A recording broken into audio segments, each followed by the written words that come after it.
Nebraska, a winner. 42-17 the final. As the Cornhuskers close out the 9th undefeated and untied season in the history of Nebraska football. The 1-2 again. Inside corner. The Royals, 2015 World Champions. Strike three call. It's over. They've done it. The Royals are World Series champions. The world champion Kansas City. McKinnon is in at running back. First down and goal to go. Play action fake. Right side throw. Touchdown. Kansas City. Nicole Hardman with the catch. Welcome to M&M Sports Podcast number 41. We're going to touch on a few different topics today. Ryan, College World Series. Something very historic happened yesterday. In the 78 years of the College World Series, there had been 2 no-hitters until yesterday. First one since 1960. Yeah. I mean, that's a lot. 65 years in between no-nos up there. And not only a no-no, but we're one pitch away from a perfect game. Right. And the hit batter in the 8th inning, if you want to call it a hit batter, a clipped toe maybe, but sure. But wow, what a gem. Right. I mean, no-hitters, perfect games happen occasionally in Major League Baseball, but less frequently when it comes to college baseball. Oh, absolutely. Very tough to get either. Yeah. In the NCAA tournament history, there have been 8 no-hitters total. In the CWS history, like we just said, this is the 3rd. Like Brian said, first since 1960. And Gage Wood from Arkansas is the one who pulled off this amazing feat yesterday, Brian. Yeah, the kid was just feeling it from the get-go. Very few times did he even get to a count where he had 3 balls, just a couple times all game. And on top of it, he had 19 Ks, 19 strikeouts. What we were looking at when it was all said and done was 119 pitches, like you said, 19 strikeouts, which was the second most ever in CWS history and the most ever in a 9-inning game.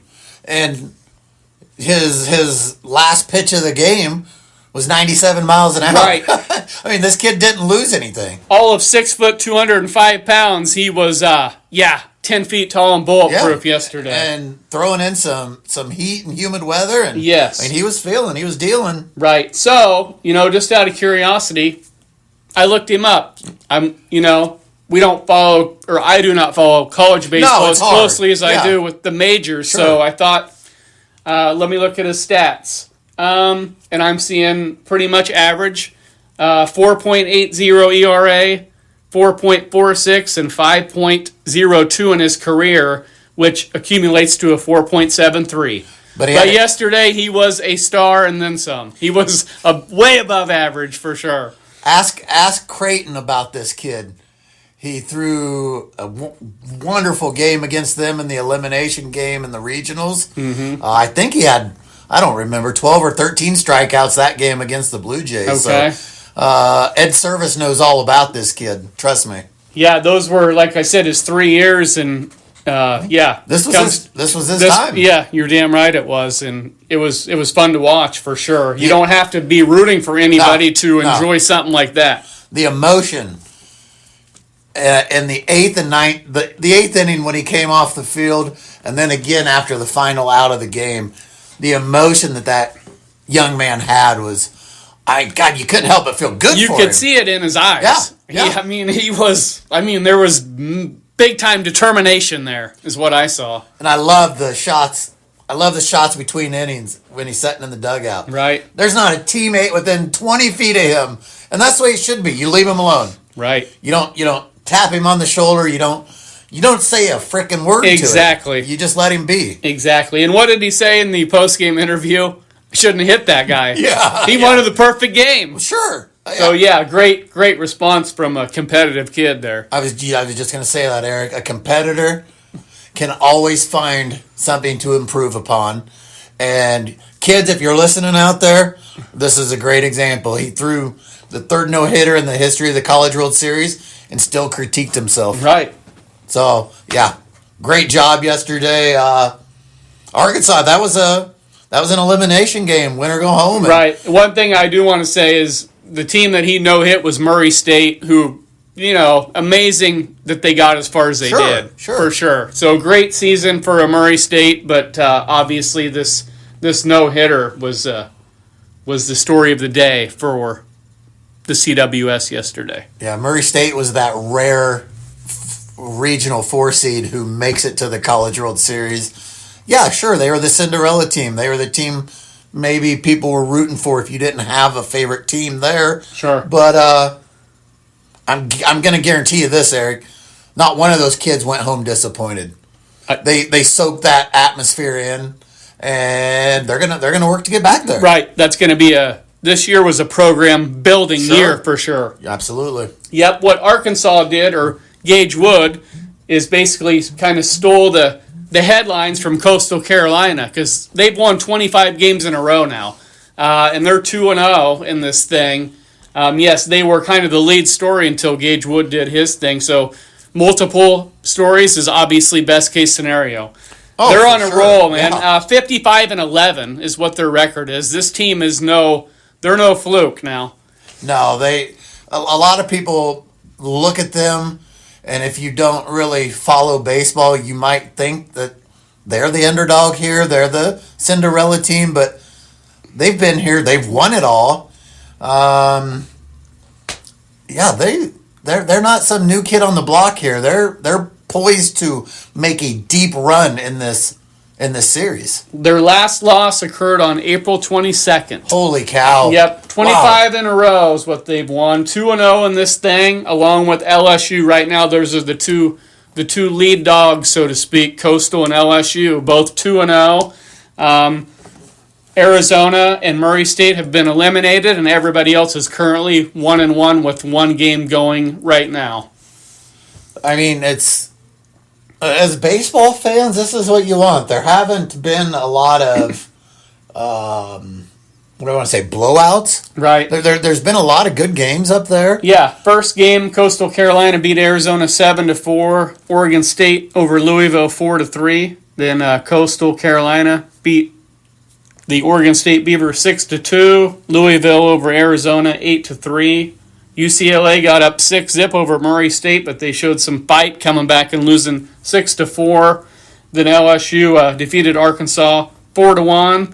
Then, of course, the no-hitter by Gage Wood yesterday in a 3-0 Arkansas win over Murray State. And earlier today, LSU won 9-5 over UCLA, a game that got suspended last night and got finished earlier today. That's where we stand currently. And the fans in Omaha get that rare three-game set today now. So right. A lot of good ball still to be played. If you've never been and you're listening to this, you need to go. I had actually hoped to get up there today. It did not happen, obviously, but maybe next year. Sure. Mark it on your calendars, though. Take a trip. It's worth the trip. Yeah, so far so good. Like I said, There's some really fun storylines. LSU, the team that's always or seems to be there a lot, along with the Coastal Carolina winning streak and the Gage Wood no-hitter. So we got a few different things going right now. So here we are halfway through it. Where are you at? What are you feeling right now? Yeah, I mean, LSU. Yeah? Yeah. Okay. Yeah. Okay. As good as Coastal looks, Yep. LSU is LSU. They're the stalwart up there. Been there, done that. 7-time champion. Yeah. I mean, that's how I would lean right now. I went with Arkansas last week. I know their backs are against the wall, but I'm going to stick with them right now. I'm going to stay with the Razorbacks and see if they can fight their way back through their side of the bracket. I'd love to see that. Yeah. LSU isn't necessarily what I want. That's just the way I view it right now. Sure. Yeah. We'll see what happens. Yep, but it's been a good story, good World Series to follow thus far, and hopefully it continues. Let's see how they can improve on that no-hitter. Right. Let's see what happens next. Yeah, that'll be a tough act to follow. That's going to be hard, but for sure. We'll see. Right.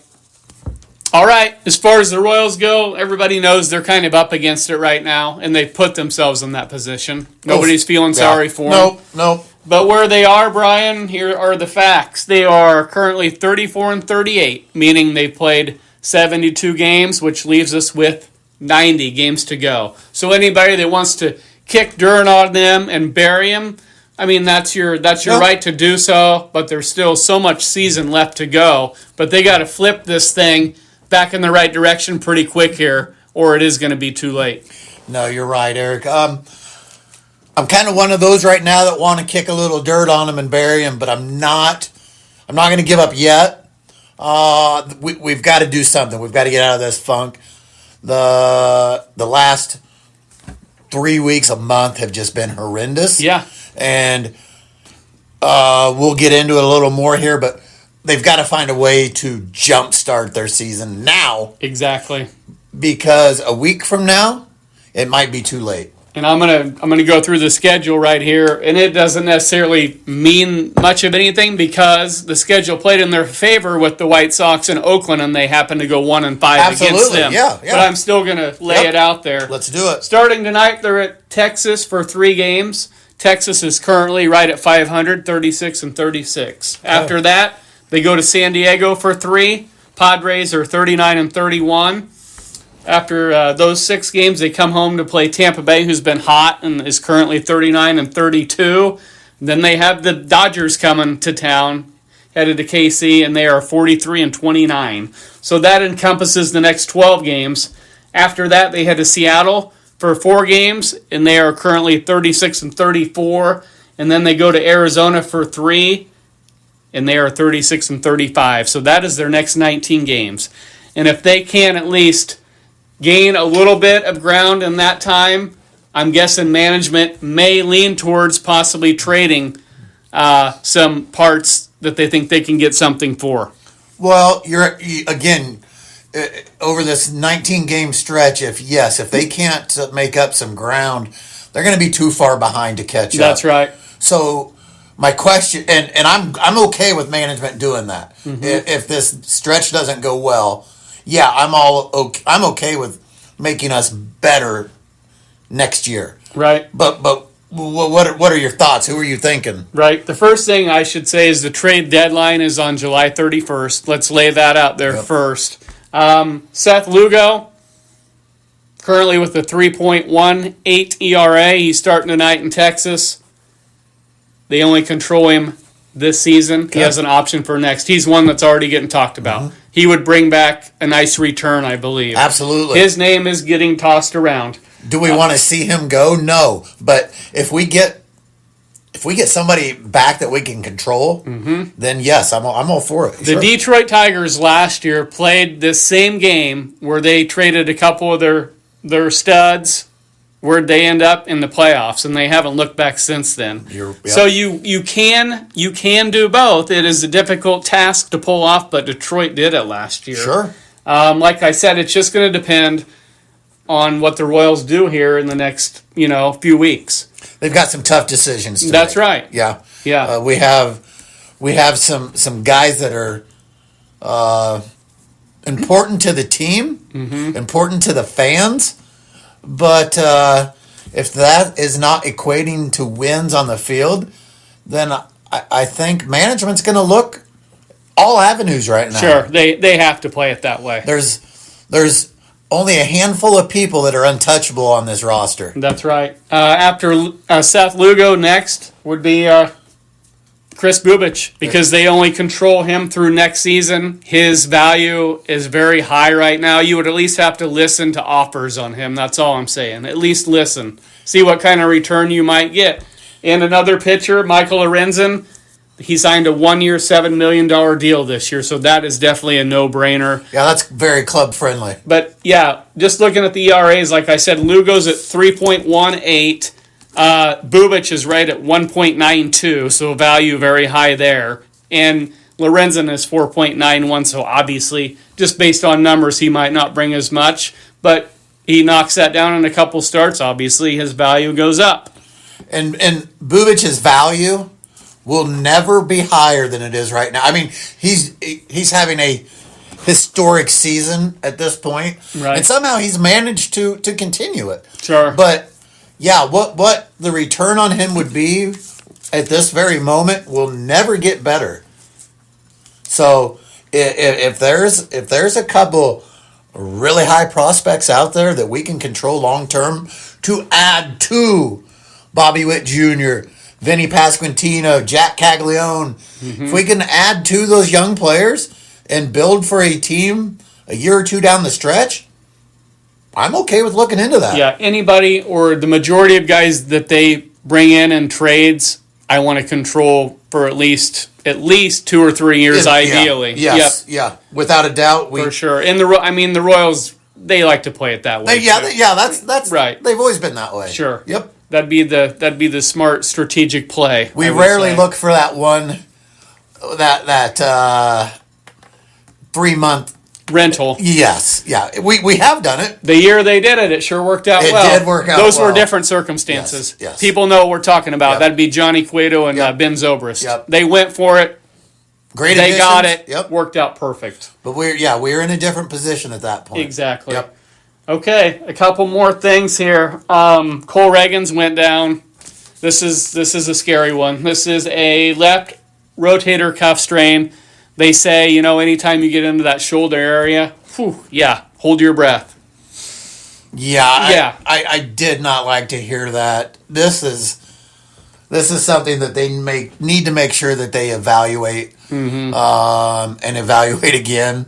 Right. Because you do not want to risk anything long term. Sure. No, this is a scary one, and I think one where they will proceed with caution for sure. Yeah. I believe they have him 3 years, $28 million. So if he has to rest the rest of this season, if that's in everybody's best interest, I think that's the smart move. Oh, I agree. You do. Yep. You do not want to risk the next couple years with this guy. Exactly. No. But now that being said, that's a big loss, but it's no excuse because as we know, he pitches and doesn't hit. Yeah. He's not on the offensive side of things, and that's where the problem lies. Ask Noah Cameron about that. Right. Currently, here's one for you. Home run leaders, team leaders in baseball. Dodgers, 112 home runs. Yankees, 109. White Sox, 55. Pittsburgh Pirates, 50. Kansas City Royals, 46. Bottom of the barrel. Last in home runs. I don't even know what to say to this. I mean, I'm sitting here just shaking my head. Well, we kind of know what to say. If you're last in home runs, then you have to make things up in another way. You got to be able to play small ball. Yep. And they're not doing that well. No, and you have talked about this every week, I think, since the season started. Yep. But the base running blunders. They had a players-only meeting after the loss on Saturday, which I'm okay with. Some people laugh those things off, but you know what, they work sometimes. Yeah, and you gotta.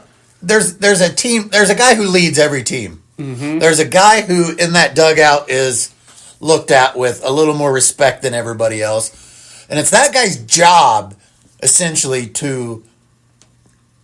If it's to chew ass, it's to chew ass. Right. If it's to tell guys, hey, if we don't straighten this shit up, it's going to be too late. Right. Whoever that guy is on this team, I'm okay with that team. Players only. There better be a guy or guys. There better be. Yeah. Right. Yeah.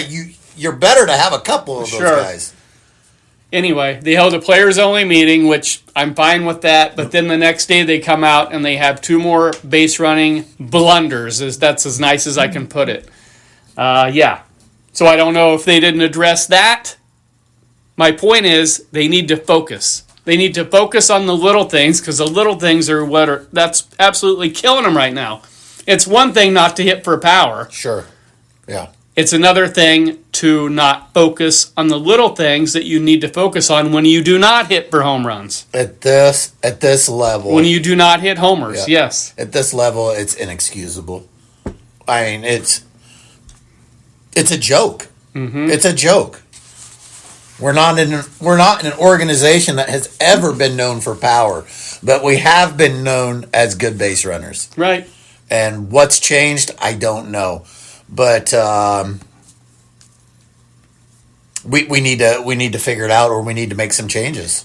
At the end of the year, if they do decide they want to change up some personnel, as far as we'll say hitting coaches, if they decide to go that route, One name on my list would be Kevin Seitzer.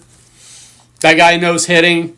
He's currently with Seattle. I don't know if he would have interest in coming back to Kansas City. I believe he resides there, so that would carry a little bit of weight, I would think.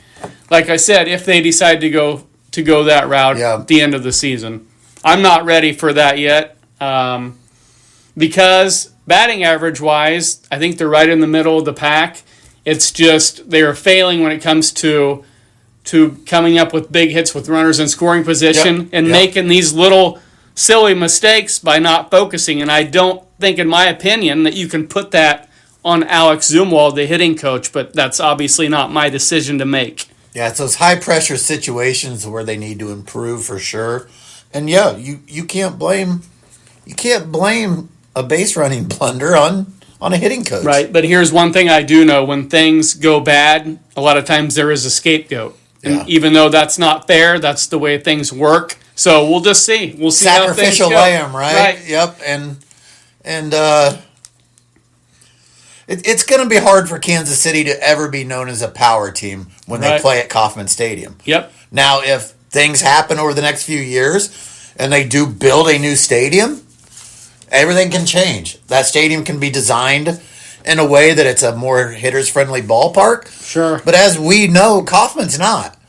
Kauffman's known for giving up a lot of doubles and triples. Yep. And it's a pitcher-friendly ballpark. So, right. And we're known for playing very good defense and being good base runners. Yep. And that's really hurting them this year. That's something they need to really focus on getting better at, because with as many close games as they play, that can make a world of difference. Yeah, there's not a lot of games where they've been blowouts. They've been in most of these losses. Sure. So go ahead. No, I was just going to say the little things add up quick. Exactly. Yep. The good news is, like we just said, there are 90 games to go. That is plenty of time to get things turned back in the right direction. I believe they're 3 games out of a wild card spot, but it's got to start now. It's got to start now. And at what point do we start looking at? And we've kind of discussed this, but sitting Sal. I mean, he's not the Salvador Perez that we're used to, and at this point he's almost turning into an issue out there for us. I got a text from somebody that said, if he really is that great teammate, and this individual is a big Sal fan, he said, then he will tell them, yes, I'm willing to maybe set out a couple games if that can increase my production. There you go. Yeah. And I agree. And it's so hard for – I mean, Sal loves to play. He loves to play, but he's 35 years old. If setting, a couple games, maybe playing 4 or 5 days out of the week as opposed to 7 can increase his production and help the team, I would like to think he'd be willing to jump on board with that at some point. Yeah. Yeah, we'll see what happens there. We'll stay tuned for sure. Right. But yeah, those are things they need to be considering right now, because what they're doing isn't working. It's time to try different things, maybe some lineup changes. Like I said, maybe a guy that's not focused, he ends up on the bench if he makes a base running blunder. Yeah, I'm okay. I mean, I don't care who you are. Consequences. Yes. It's no different than any other sport. If you mess up, you're going to be held accountable. Right. And there's a price to pay for that. Yes. So in my opinion, this isn't on the coaches. This is on the players. They're the ones that determine, whether you win or lose for the most part. We all know this. So they need to be held accountable. My guess is, on average, the starting 9 that we roll out on a nightly basis is predominantly our best starting 9 that we could have. Sure. So, yeah, I don't want to blame this on the managerial staff at all. It's these players have to get it together. They got to get it together, and they got to do it. Like I said, it starts tonight. Lugo's on the mound, coming off a good outing against the Yankees where he got no run support. So, yeah, they got to step up at Texas, at San Diego, see what they can get done here in these next 6 and go from there. I agree. Let's see what happens. All right. Okay, Eric, let's get to some positive news here. We're a few months away from it, but Husker Volleyball has had a big week. Coach Danny Busboom Kelly has been working her magic. Still to be seen what she's going to be able to do. She's got big shoes to follow. I don't know. I'm coming at this season without drinking the Kool-Aid, I guess is the best way I want to put it. Sometimes that's not a bad thing. I don't know that she is going to be able to be the next John Cook. Maybe she doesn't have to be. As long as she's not the next Scott Frost. Maybe that's the way I should be looking at this. Fair enough. But great week for her. She has gotten 3 commits to the class of 2027 this week alone. The first one came from nearby Norris, Nebraska. Setter Mallory Bessinger, the number 14th rated player in the class, committed to the Huskers. On top of that, she's got an older sister who's already on the roster up there. So this is a good get for the Huskers.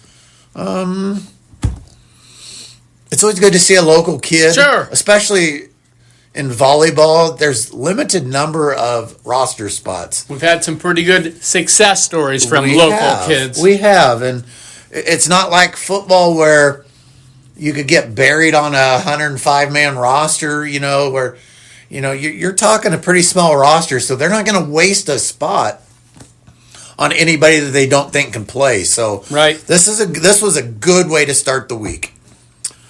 Followed up with Monday, the number 1 rated recruit in the nation, 6'4" middle hitter. I don't want to butcher her name here, but Kendall Omarahi from Arizona committed to the Huskers. Okay. Anytime you're able to get that number 1 recruit in the country, regardless of the sport, it's a big deal. It's a big deal. You bet. Tuesday, Nebraska was back at it. Teammate of Kendall's who plays club ball with her. And again, this is another name we're going to have to get used to hearing, but Pulalua Le'Kain.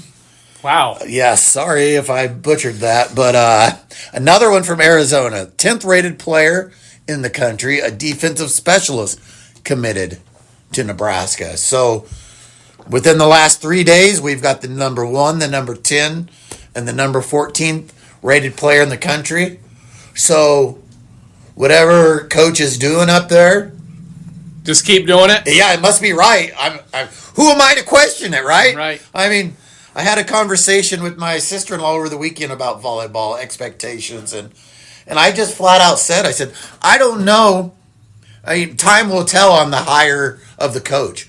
But, for the next couple years at least, we've already got people in place. Unless there's a mass exodus, this program's probably going to continue to trend in the right direction. Looks like it's on solid ground for a while. So let's see what happens. But this is a great start to the week for Husker volleyball.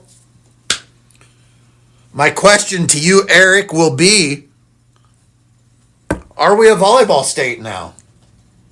I think we can be both. Yeah. I don't want to just call us a volleyball state. Yep. But we definitely are. But I don't know why we can't be a volleyball, football, basketball. We could be all three at some point. Sure. I just don't want to limit what we are, that's all. Yeah. And that's a great way of putting it. Yeah, I don't want to put us in a corner and say, we are a football school. Right. We are no. And I could go on and say wrestling and track and this and that. But yeah, let's be as good as we can be at everything. Yeah. But yes, volleyball right now is very popular. I think we can all agree on that for sure.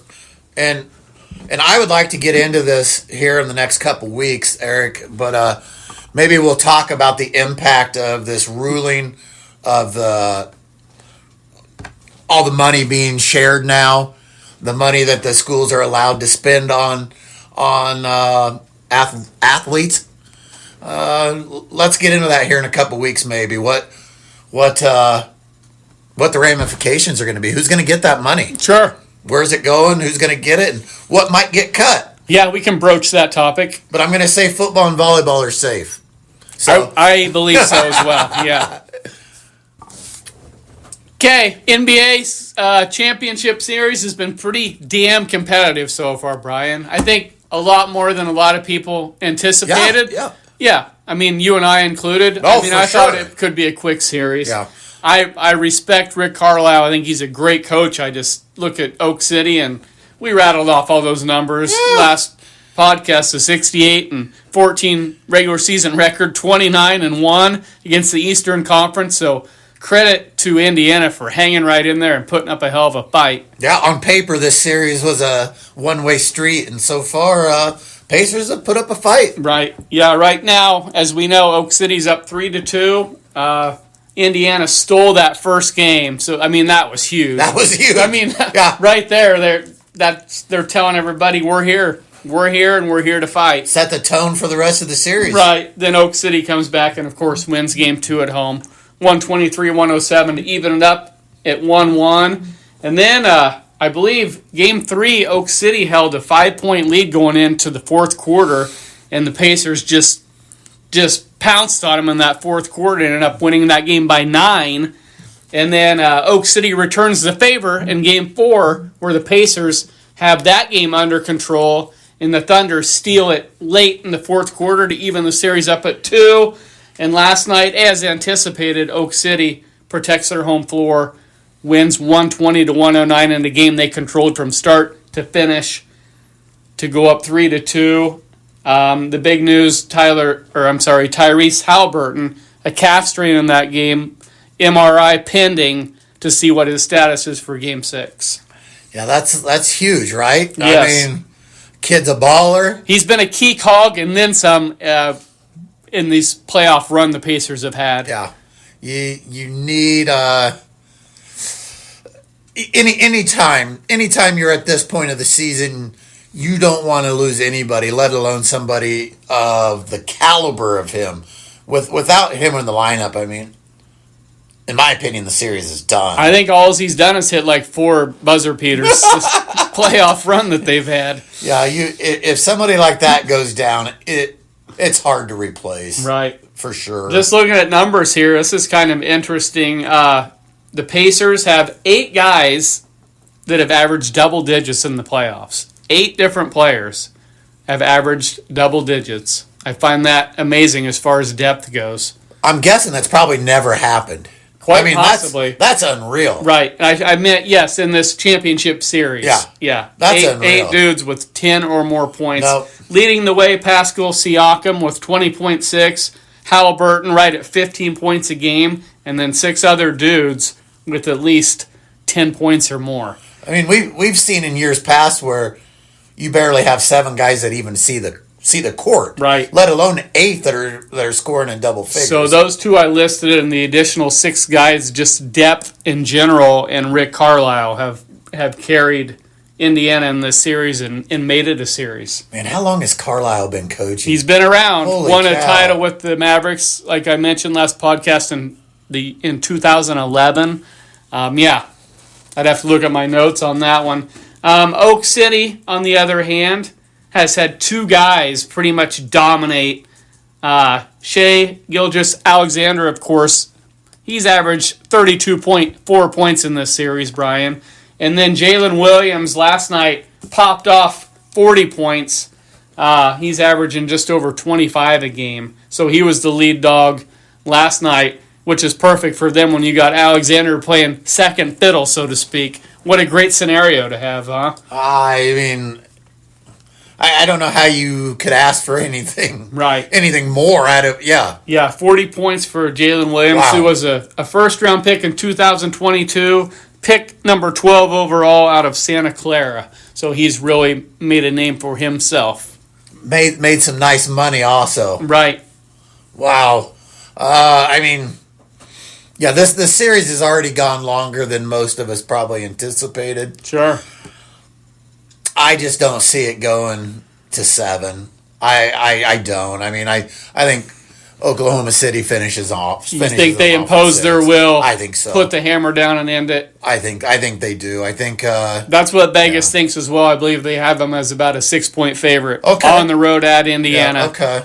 And like I said, with Tyrese Halliburton's health in question, that's obviously going to make things a lot more difficult for the Pacers. Yeah. Without him in your arsenal, the Pacers are definitely facing an uphill battle here. And don't get me wrong, if there's any Pacer fans out there, I'm rooting for you. Sure. I really am. I love the underdog, but right. I think the Thunder are too tough. And anybody that's not rooting for a team always roots for a Game 7. Oh, you're right. Yeah. The NBA execs are definitely for a Game 7. They want, every series they'd love to see it go the whole length. Get that money. Exactly.